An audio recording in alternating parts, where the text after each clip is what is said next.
Olá, amigos! Sejam bem-vindos ao Toque de Classe Futebol no Outro Nível aqui pela RVC. Mais uma vez vamos iniciar o programa, e sempre com temas polêmicos que circundam a estrutura, o futebol brasileiro, nacional e internacional, fora das quatro linhas. Vocês viram aqui, os nossos convidados, nós temos dois jornalistas. O senhor Diógenes Cavalheiro, seja bem-vindo. Tudo bem com o senhor? Muito bem, tudo certo. Mais uma vez aqui presente. Vamos falar de futebol, gente. Perfeito. E do meu lado direito, lado esquerdo de vocês aqui, o jornalista Marcos Matti. Tudo bem? Seja bem-vindo. Tudo bem, Robson. Muito obrigado aqui pelo convite de estar aqui com vocês. Perfeito. Vamos pegar um assunto espinhudo para destrinchar no programa de hoje, Toque de Classe Futebol no Outro Nível, Afinal, do que o brasileiro gosta mais? Campeonatos mata-mata ou pontos corridos? E vamos começar de maneira bem nevrálgica, cirúrgica. Diógenes Cavalheiro. Sim. Rápido, certeiro, antes da gente delongar para outras variáveis do tema. Mas o que você acha que o brasileiro gosta mesmo? Mata-mata ou pontos corridos? Não vou falar da questão da esportividade, a gente vai tratar depois. Mas do que, afinal, você acha que ele gosta? Eu acho que ele gosta mais dos campeonatos mata-mata. Porque eles têm uma dose de emoção maior do que o ponto corrido. Em tese, então, mata-mata mais do que ponto corrido, perfeito? Sim. Marcos Matti, por gentileza, rápido. Eu também acho que o brasileiro gosta mais de mata-mata, mas o ponto corrido ele tem um potencial, só que é variável, depende muito do campeonato em si. Perfeito. Alguns teóricos, os jornalistas aí de bancada, esportivos de renome nacional, dizem que o campeonato de pontos corridos, por exemplo, Diógenes e Marcos, ele premia o clube, o time que está melhor organizado, e que o mata-mata é meio que um bumba meu boi, vou acertando o time dos jogos de ida e de volta. Você acha que essa máxima, agora Marcos, responde você, de que o campeonato de pontos corridos, ele premia a organização diferente do mata-mata, ou não? O mata-mata também pode premiar um clube que está organizado em termos de futebol, Ele pode premiar, mas ele dá a chance para quem está um pouco menos organizado para conseguir conquistar um título, No pontos corridos, por exemplo, o time ele tem que ter a força do elenco, ele tem que ter, em 38 rodadas em um ano inteiro, ele tem que ter uma consistência, ele tem que ter peça de reposição. Não dá para contar com um dia em que ele esteja bom. Por exemplo, no mata-mata ele pode vencer fora de casa no primeiro jogo e se fechar no segundo. Exatamente. Existem algumas máximas que são quebradas, Já a gente pode citar um caso em inglês, mas antes de passar para o Diógenes essa mesma questão, dá para responder o que eu perguntei para ele? Sim. Bate pronto, vamos lá. Eu acho que o mata-mata, ele tem uma estrutura que premia o clube melhor preparado no momento, mas naquele momento, nos 90 minutos. E de repente isso, no decorrer do campeonato, pode mudar também. De repente, o time que esteja preparado em 90 minutos naquele dia, exato dia, não pode estar preparado no outro. Então, de repente, ele não premia o melhor time, mas o time que teve mais preparo e, podemos até dizer, um pouco mais de sorte em decorrer do próprio torneio. Alguns anos atrás, acho que 2 anos atrás, nós tivemos o Leicester na Inglaterra, que mesmo com um elenco desconhecido, com um treinador italiano, um elenco desconhecido, limitado, foi campeão inglês no pontos corridos, E a gente pode fazer uma analogia, o mesmo aconteceu em 2017 com o Corinthians, com uma equipe limitada, do ponto de vista técnico. As pessoas questionavam muito o posicionamento do time durante as partidas, no final acabou se dando uma enroscada nas últimas rodadas, mas foi campeão, que é o que interessava para a torcida corintiana. Essa questão da tal da limitação, às vezes ela pode ser quebrada, Essa regra pode ser quebrada como foi, Sim, é o que eu disse, depende muito do campeonato em si. Por exemplo, é que a gente tem, no começo dos pontos corridos, a gente tinha os campeões sendo definidos mais nas últimas rodadas. Sim. No começo era quase uma regra, mas nos últimos anos isso não aconteceu mais. 5 rodadas, né, mais ou menos. O Corinthians, o Palmeiras, o Cruzeiro. O Palmeiras os últimos todos foram... O Palmeiras foi na penúltima, né? Sim, mas todos com antecedência. Isso. Nenhum na última. O Cruzeiro em 2003 foi com 5 rodadas. São Paulo em 2008 foi com 5 rodadas, 6 rodadas, né? Agora, um campeonato como o de 2009, por exemplo, que não dava para prever. O Flamengo, você não podia dizer que o Flamengo estava preparado. Não tava, ele passou do meio do campeonato para frente, foi subindo. Metade do primeiro turno ele estava na zona de rebaixamento. Isso. Era bem lembrado, Exatamente. né? Então depende muito do momento, como o Jorge nos falou. Em linhas gerais, né? Mas vamos para a questão do calendário, né? Sim. Dá para mudar e criar uma, digamos, pelo menos o que eles dizem, né? Para o Campeonato Brasileiro voltar às suas origens de mata-mata, aquelas finais históricas que tivemos. Se você fechar o olho e o nosso público, né, que tem mais de 35, 40, mais de 40 anos, né, 45, 50 anos, o público do Toque de Classe Futebol no Outro Nível, se fecharmos os olhos, Diógenes, e agora com o advento da internet e do YouTube, se você fechar os olhos e pensar numa final de brasileiro mata-mata, de 10 brasileiros que venhamos a perguntar sobre, eu acho que 7 vão falar da final de 80 entre Atlético e Flamengo, não é?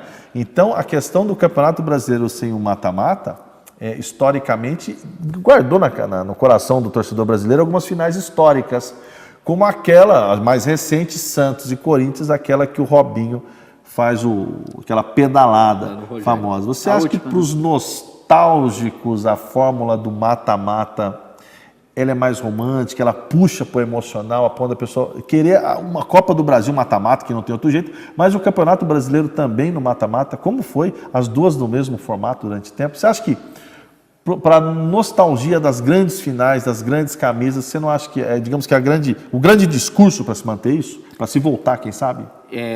A Inglaterra tem a solução desse problema, né? Que tem a Copa da Liga. Sim, pois não. Né? Então, eu acho que o ponto corrido ele veio para ficar, ele não vai mudar mais. Acho que não tem espaço para fazer 38 rodadas, depois mais mata-mata, até porque não tem data para isso. Sim. Né? Mas na Inglaterra há a Copa da Liga, onde os 20 da Premier League jogam uma Copa. Isso pode ser uma solução que isso pode acabar acontecendo. Perfeito. Questão da nostalgia, a mesma pergunta eu transfiro para você. Nostalgia, romantismo, as grandes finais, das grandes camisas. Isso não seduziria para tentar levar esse Campeonato Brasileiro para ter novamente finais em mata-mata do Brasileirão?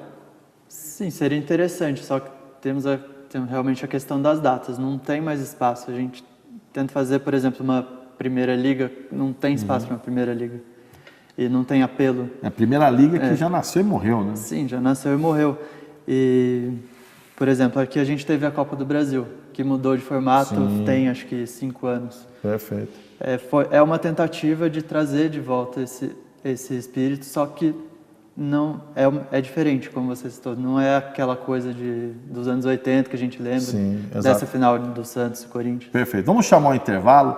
Já voltamos, continuando esse papo de mata-mata versus pontos corridos no Toque de Classe Futebol no Outro Nível. Já voltamos.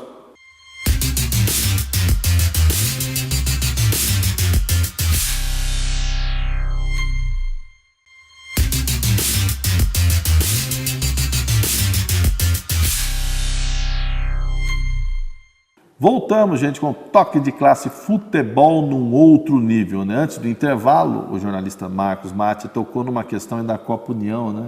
E aí remete a outros problemas que nós passamos nos anos 80 que se tornaram insolutos até agora, como a Taça das Bolinhas, que pode virar tema para um programa. Afinal, de que é a Taça das Bolinhas? Do São Paulo ou do Flamengo? Pode ser um tema a ser... A gente pode colocar isso aí. Desenhado, né? Bom, alguns teóricos também dizem que o mata-mata, em termos econômicos, é melhor do que o famoso ponto corrido, já que você tem 19 cidades diferentes para fazer os jogos fora, 19 datas diferentes, e as equipes nordestinas, por questões geográficas e de custo, elas reclamam muito da formatação do Campeonato Brasileiro, e algumas equipes grandes nordestinas, teoricamente falando, como o Bahia, o Vitória, o Santa Cruz, o Sport Clube do Recife, o Náutico, o Ceará, o Fortaleza, falam que poderia se mudar também esse formato e chegar para a questão do Campeonato Brasileiro também em mata-mata. Não ainda falando da questão do gosto do público, mas você acha que economicamente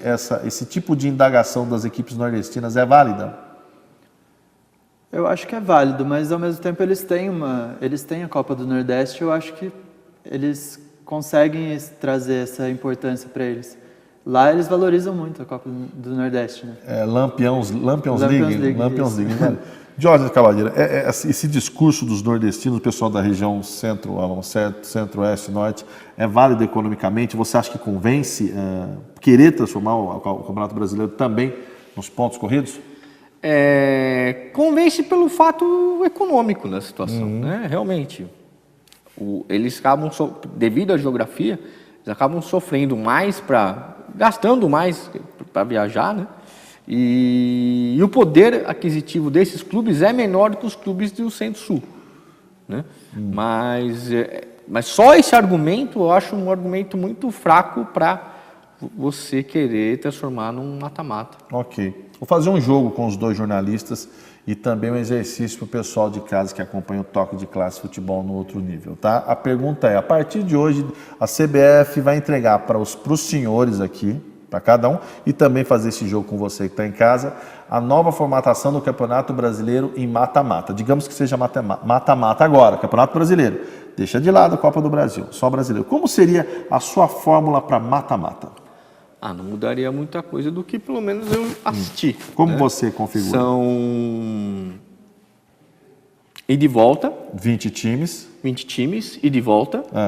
Os 8 primeiros se classificam para mata-mata. Então você tem 38 rodadas e mais as rodadas do mata-mata. Então você tem mais datas ainda, né? São mais datas ainda. Exatamente. E aí, Marcos Mate, por gentileza, sua fórmula para mata-mata no Brasileiro? Eu acho que pela questão de datas, né, eu não sei se seria muito viável ida e volta. Talvez ida apenas. Só 19 rodadas. Talvez por um ranking para decidir quem jogar. Alguém jogaria uma mais em casa, certo? Eu acho que 10, exatamente. Eles formatam como no Paulista da A2, A3, alguém acaba jogando uma mais em casa. Uma mais, exato.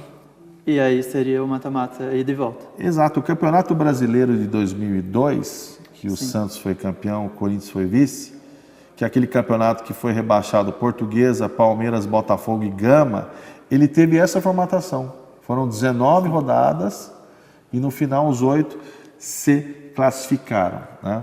Mas voltando agora, esquecendo a parte técnica, a parte do torcedor mesmo.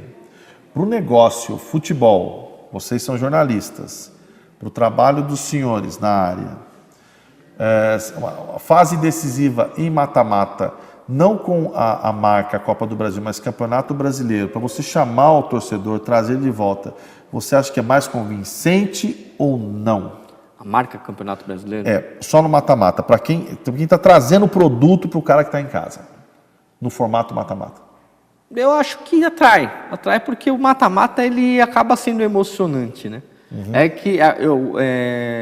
O ponto corrido ele é mais justo. Sim.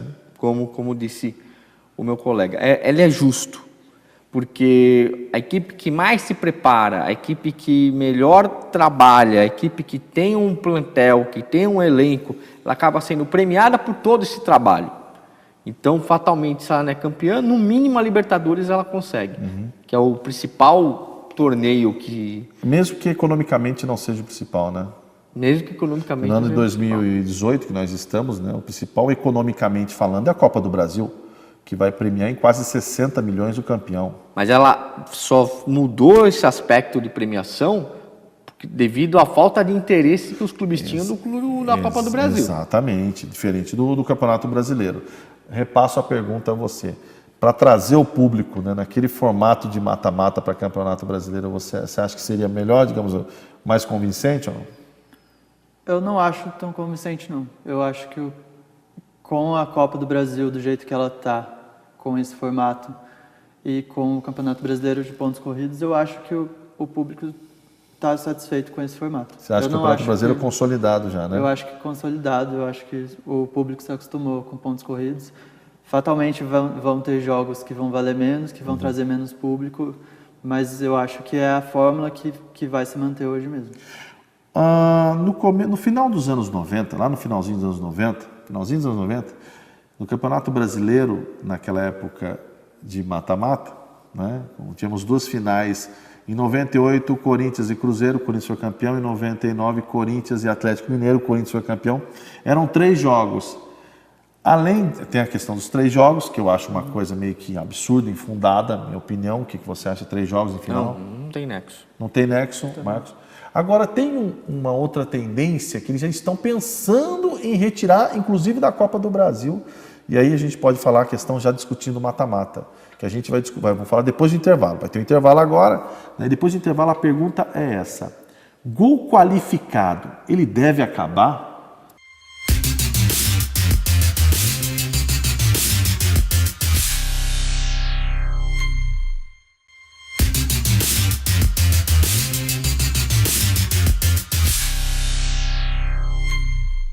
Voltando com o toque de classe, futebol num outro nível. Eu tinha dito antes do intervalo que há uma sinalização para a queda definitiva do gol qualificado, que é aquele gol que você marca fora de casa e vale mais, né, do que você fizesse na sua casa, e acaba sendo critério de desempate, né?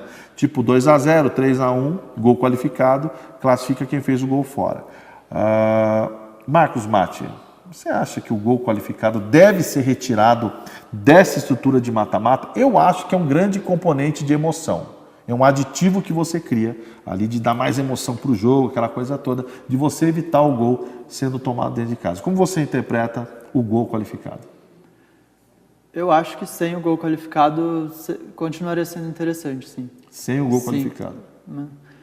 Porque eu acho que, às vezes, o time...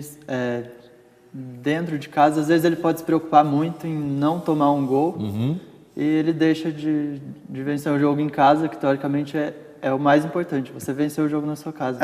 E ele fica fechado. Que é o grande objetivo do futebol, vencer. Sim. Fica uma coisa, eu fico preocupado em não tomar, né? Eu acho que essa questão que você disse do cara ficar preocupado apenas em não tomar, esse tipo de análise que você fez, eu acho conveniente mesmo. O cara esquece do ataque. Não vou tomar o meu gol aqui e mesmo que termine 0-0, eu vou decidir esse jogo fora de casa, lá depois me arrisco mais, que é o que as equipes andam fazendo. Em 2009, o Estudiantes La Plata foi campeão da Libertadores contra o Cruzeiro desse jeito. Ele empatou na Argentina, 0-0, de maneira desavergonhada. Ele não jogou nada, eu assisti os 2 jogos. No Mineirão, ele tomou o gol do Cruzeiro e ainda virou o jogo aí no segundo tempo, né? Enfim, Diógenes Cavalheiro, a questão do gol qualificado, como você interpreta, querido? O gol qualificado eu gosto. Você gosta? Eu gosto do gol qualificado. Mas se você for olhar pela ótica, sua ótica, é verdade, porque o time da casa ele vai ter que se soltar para fazer o gol. Exatamente. Ele vai ter que soltar para fazer o gol. Não vai ficar se preocupado em ficar segurando e amarrando o jogo, muitas vezes o que acaba realmente acontecendo. Aí o jogo pode até ficar melhor, né? Sair um 4-3, um 5-4. Plasticamente falando, né? Elasticamente falando, e quem ganha, na verdade, é o próprio torcedor, né? Bom, e foi o gol qualificado, né, para a gente já dar prosseguimento na conversa. Se vocês perceberam, a questão de jogar em casa ultimamente não tem feito tanta diferença, né? Nunca se viu tantas equipes dentro de casa não terem, digamos, tem mais dissabor jogando a última decisiva em casa, porque antigamente, nos anos 90, era assim, você fazia uma boa campanha para decidir em casa. Hoje isso caiu meio que por terra, né? Você consegue identificar? Eu acho que vai em cima da teoria do Marcos, que ele diz que os times estão preocupados apenas em não tomar. Em cima do que ele fez, dessa analogia que ele fez, interessante. Você acredita que essa quebra da grande vantagem de se decidir em casa se vem em cima da teoria que ele apresentou? Porque na verdade aquela vantagem no momento que o time adversário fora de casa faz um gol, sim, aquela vantagem cai por terra, aliás. E seria uma coisa da disposição tática das equipes? Ou, vamos ser um pouco, vou tentar ser, digamos, taxativo. Essa involução do futebol brasileiro e preocupações excessivas em termos de defesa? Não tomar. Sim, eu acho que É uma tendência do futebol em geral, né? Às vezes a gente vê uns jogos chatos porque os times estão mais preocupados em se manter ali atrás e não levar um gol, né? Às vezes deixam de atacar, de fazer o... Eu falo que é treinador com medo de perder o emprego, ele manda os 2 laterais não subirem. Uma vez eu treinei um time aqui em Taubaté, se o senhor lembra, né? E aí a gente estava com uma campanha não muito boa, eu obriguei os laterais a não subirem. Não, vocês não vão subir sob qualquer hipótese, né? Perfeito. Essa mudança, então, tática, você concorda com o Marcos da mudança tática? Concordo. E a questão do treinador tentar manter o emprego, né? Prefiro não tomar, né? Até porque num país onde se demite muito pouco técnico, né? Praticamente um em cada rodada. E lembrou de um treinador dos anos 70, dos anos 80, conhecido por ser retranqueiro. As pessoas falam muito do hoje, né? Do atual, do badalado Mourinho, né? Mas quem estava lá nos anos 70, 60, 70, 80, lembra do Milton Buzetto. Ele jogava com o time inteiro atrás, era muito engraçado. Quem que é o treinador da equipe do interior de São Paulo? Milton Buzetto. Você fica tranquilo, para você fazer um gol ali, vai ser alguma coisa bem parecida. Tem time brasileiro badalado que praticamente utiliza essa mesma metodologia. Tem sido vitoriosa, né? Quiçá até quando? Certo, Diógenes? Até porque é mais fácil destruir uma jogada do que construir ela, né? Perfeito. Então, de repente, você posiciona seu time mais atrás e trabalha no contra-ataque. Você treina, é até mais fácil treinar. Mata-mata você conseguiria resolver assim. Você defende e faz jogada somente de contra-ataque. Perfeito. Né? Ponto corrido se resolve assim? Eu já acho que... Pode ser. A gente viu no caso do Corinthians mesmo. 2017.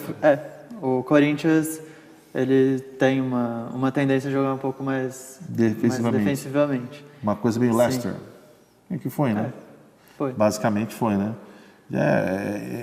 E se formos retomar as questões assim de posicionamento, né? E a gente vamos lembrar aos nossos amigos do Toque de Classe Futebol no Outro Nível, a seleção de 94 dos Estados Unidos, treinada pelo Parreira. Você sabe que ela jogou atrás da linha da bola, e o Parreira, como o senhor Filipão, que o material humano do Filipão, na minha opinião, era superior ao do Parreira, uma opinião minha, a seleção de 2002 era superior à de 94, na minha modesta opinião. Sim. Né? O Filipão conseguiu arriscar mais ali para aquele mata-mata de 7 jogos. O Parreira, em 94, né? Ele tinha o que ele tinha ali para trabalhar, enfim, né? Ele tinha um Romário, que era um matador, tinha o Bebeto, que fazia uma boa parceria com ele, e fora isso, eram todos soldadinhos, né? Obedientes táticos, né? O Zinho lá pela esquerda, que ele fazia todo aquele Mazinho lá direito, Mazinho lá direito. Frente, tanto é que o Zinho foi chamado de enceradeira, porque ele ia telhando de fundo e voltava. E fazia aquela voltinha para cima. Aquela voltinha para o meio campo. Então, o que acaba acontecendo? E o material humano do Filipão era superior do Parreira. Superior. E ele conseguiu trabalhar. Acho que ninguém no Brasil, nos anos 90, trabalhou tanto e tão bem a questão do mata-mata quanto o Filipão, né? Parecia que ele tinha essa programação do mata-mata. Concorda, Marcos? Concordo. Ele fez isso com o Grêmio em 96. Fez isso com o Palmeiras em 98 e 99. E depois os campeonatos se tomaram pontos corridos e o Filipão perdeu meio que espaço. Concorda comigo também nessa teoria? Né? Concordo. Ele enterrou o Palmeiras em 2012 no Brasileiro, que era ponto corrido. Né? E o contrário também era verdadeiro. O Luxemburgo sempre foi muito bom. Né? Esse era muito bom. Ok, amigos. Encerramos mais um programa Toque de Classe Futebol no Outro Nível. Eu gostaria de agradecer a presença do Diógenes Cavalheiro. Muito obrigado, meu querido, mais uma vez, muito obrigado. Marcos Mate, muito obrigado pela visita ao programa de hoje, participação. E é isso. Eu gostaria de agradecer a todos. Um enorme abraço. Fiquem com Deus.